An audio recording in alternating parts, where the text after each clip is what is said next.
দর্শক, স্মার্ট এগ্রোভেটের পক্ষ থেকে আপনাকে শুভেচ্ছা ও স্বাগতম। আজকের বিষয় থাকছে কারেন্ট পোকা দমন পদ্ধতি। কারেন্ট পোকা কেন হয় সেই বিষয়ে আজকে আলোচনা করব। আজকে মূলত চলে আসলাম নওগাঁ জেলা নিয়ামতপুর থানার পাশে। তো এই কারেন্ট পোকা হওয়ার কারণ কি?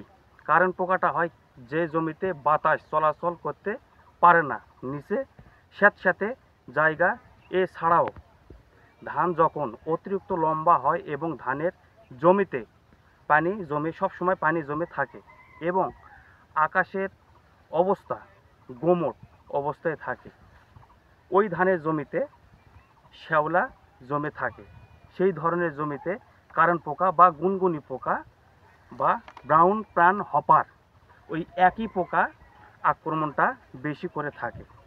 কিভাবে বুঝবেন আপনার জমিতে কারেন্ট পোকা লাগছে? কারেন্ট পোকা আপনার ধানের জমিতে আক্রমণ করেছে, কখন করছে এটা আগে বুঝতে হবে।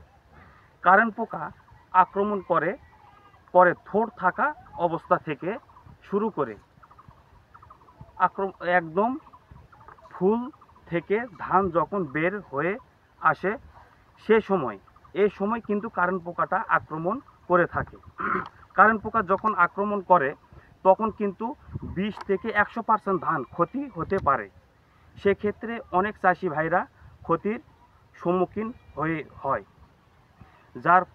যার খরচের টাকাটাও সে পায় না। এ প্রতিকার সম্পর্কে এখন আমি জানাবো। কি কীটনাশক প্রয়োগ করলে, কোন কীটনাশক প্রয়োগ করলে আপনার জমি থেকে কারেন্ট পোকা অর্থাৎ গুনগুনি পোকা থেকে আপনি রক্ষা পাবেন। নিটেল পাইরাম পাইমেট্রোজিন, আমাদের স্মার্ট এগ্রোভেটের একটা পণ্য আছে, নাম তার পাহাড়, নিটেল পাইরাম পাইমেট্রোজিন ICWDG, আর ওর সঙ্গে দিবেন কোরফাইরিপস গ্রুপের দিবেন 48 cc, যেটার নাম হচ্ছে হীরামণি। এই ওষুধটা আপনি যদি দুইটা একত্রিতভাবে আপনার জমিতে যদি স্প্রে দেন, সেক্ষেত্রে কিন্তু আপনার জমিতে কারেন্ট পোকাটা শতভাগ দমন হবে। ধানের জমিতে প্রয়োগ করবেন হীরামণি আর পাহাড়, নিটেল পাইরাম পাইমেট্রোজিন, কারণ এই পোকাগুলো রাতে বেশি আক্রমণ করে থাকে।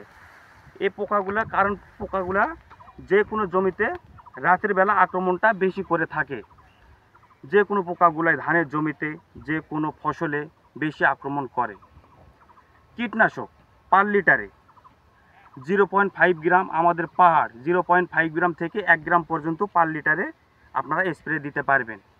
আপনার ধানের জমি স্প্রে করে দিবেন সবচেয়ে সকাল 9টা অথবা 10টার মধ্যে স্প্রেটা বন্ধ রাখতে হবে, নয়তো বেলা 3টা, বিকেলবেলা 3টার পর থেকে সন্ধ্যা পর্যন্ত আপনি স্প্রে দেন। তো ঠিক আছে বন্ধুরা, ভালো থাকবেন, সুস্থ থাকবেন। আসসালামু আলাইকুম।